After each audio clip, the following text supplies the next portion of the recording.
さんこんにちは。あかね的日本語教室のあかねです。今日も生活で使う日本語の文法を紹介します。この動画には15言語の字幕がついています。文字起こし機能を使うと2言語表示しながら何を話しているのか見ることができるので、ぜひこちらの機能も使ってみてください。いつも通り文法を紹介する前に食べ物を紹介します。今回はですね、レトルト食品を紹介したいと思います。これは最近親戚がくれたレトルトカレーです。レトルトって聞いたことがありますか？ちょっと見せますね。開けてみましょう。箱の中にはこのようなものが入っています。この袋の中にこちらのバターチキンカレーが入っています。美味しそうですね。レトルト食品っていうのは調理済みの食品を袋や容器に詰めて高圧釜で殺菌したものです。で、どうしてレトルトっていうのかなって知らなかったので、それも調べてみました。ネットによると、レトルトの語源はオランダ語で、レトルト食品を作るための釜のことをレトルトと呼ぶそうです。オランダの人多分見てると思うんですけど、はい。これレトルト食品で、日本にはいろいろなレトルト食品があります。これはこの袋のままお湯で温めることもできるし、あとは中身を出してお皿に入れて温めることもできるので、とても便利だと思います。忙しい時ね、すごく便利ですよね。皆さんの国にはどんなレトルト食品がありますか？コメントで教えてください。それでは今日の文法です。一つ目は何々がち。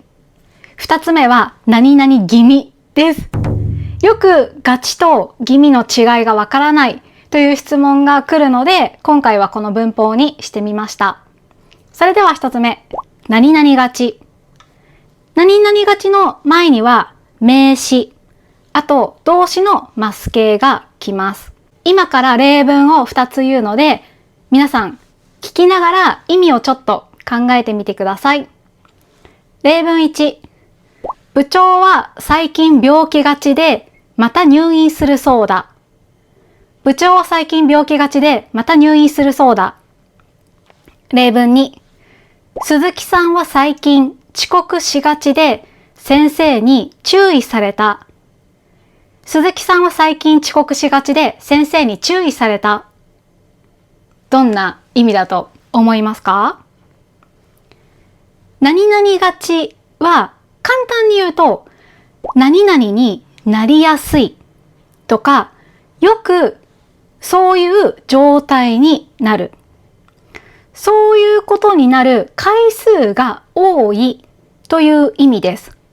そしてよくマイナスなことに使われます。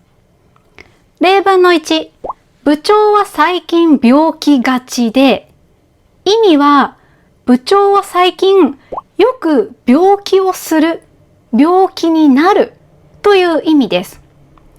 また入院するそうだ。病気ってネガティブな言葉ですよね。なのでよく病気になります。これを病気がちということができます。例文の2つ目。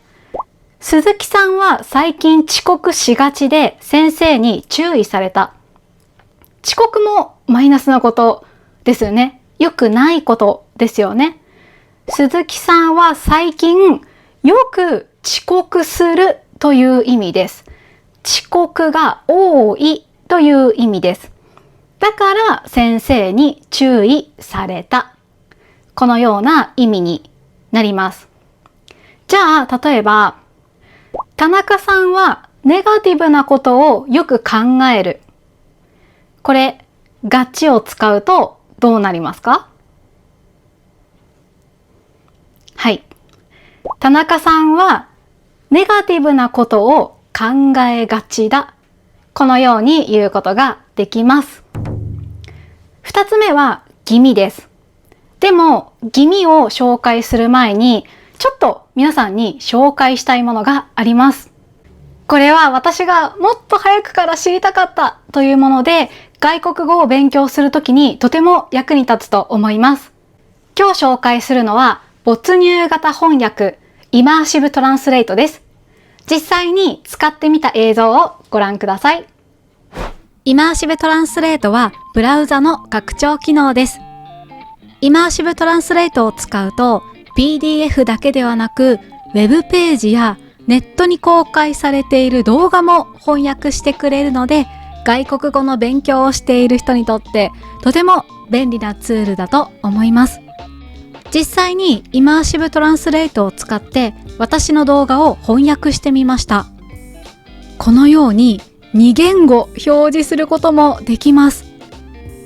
字幕をダウンロードするを押すとこのようにスクリプトを見ることもできます。私のポッドキャストのスクリプトは無料で公開していますが日本語しかありません。でもイマーシブトランスレートを使えばこのようにウェブ上で翻訳できるのでとても便利です。いろいろな言語に翻訳することができます。またテキスト選択翻訳を使うと選んだ単語の意味や例文も確認することができます。イマーシブトランスレートのリンクはこの動画の概要欄にあります。ぜひこちらからダウンロードして使ってみてください。では2つ目の文法です。2つ目は何々気味、何々気味。これも名詞プラス気味。あとは動詞ます形プラス気味です。今から例文を2つ言うので意味を想像しながら聞いてみてください。例文1。昨日から貧血気味で立ちくらみがする。昨日から貧血気味で立ちくらみがする。例文2。今週は出張が多くて疲れ気味だ。今週は出張が多くて疲れ気味だ。どういう意味でしょうか？何々気味の意味は、ちょっと何々の様子だ。ちょっと何々の状態だ。とか、何々の傾向があるという意味です。じゃあ、ガチと何が違うと思いますか？ガチは、そういう状態が何回もある。回数が多いという意味なんですね。で、気味は回数は関係ありません。でも、ガチと同じように良くないことに使うことが多いです。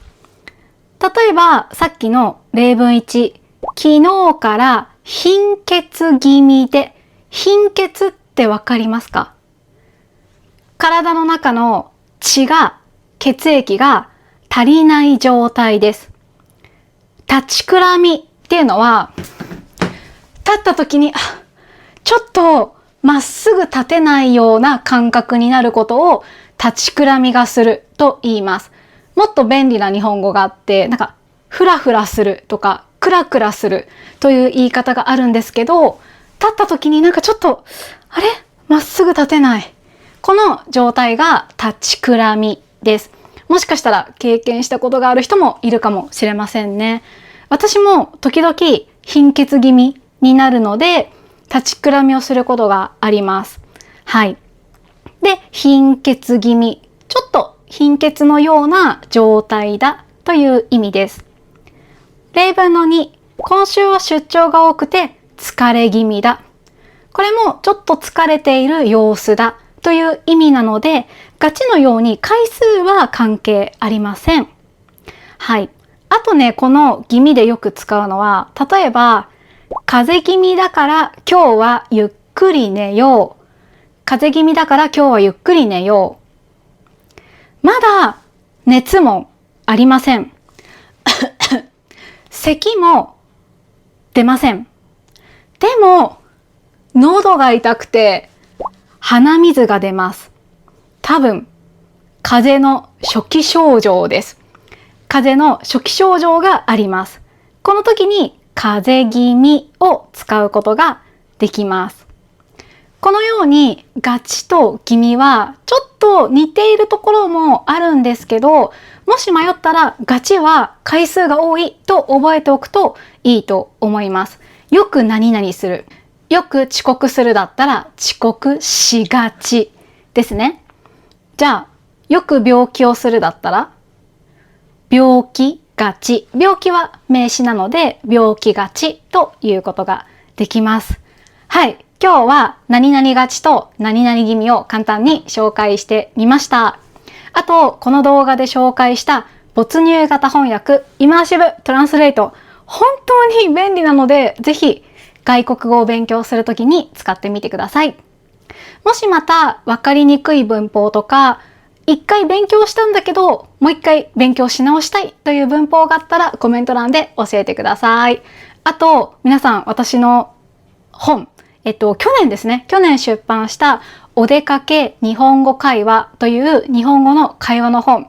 たくさんの方が買ってくれて本当にありがたいです。ありがとうございます。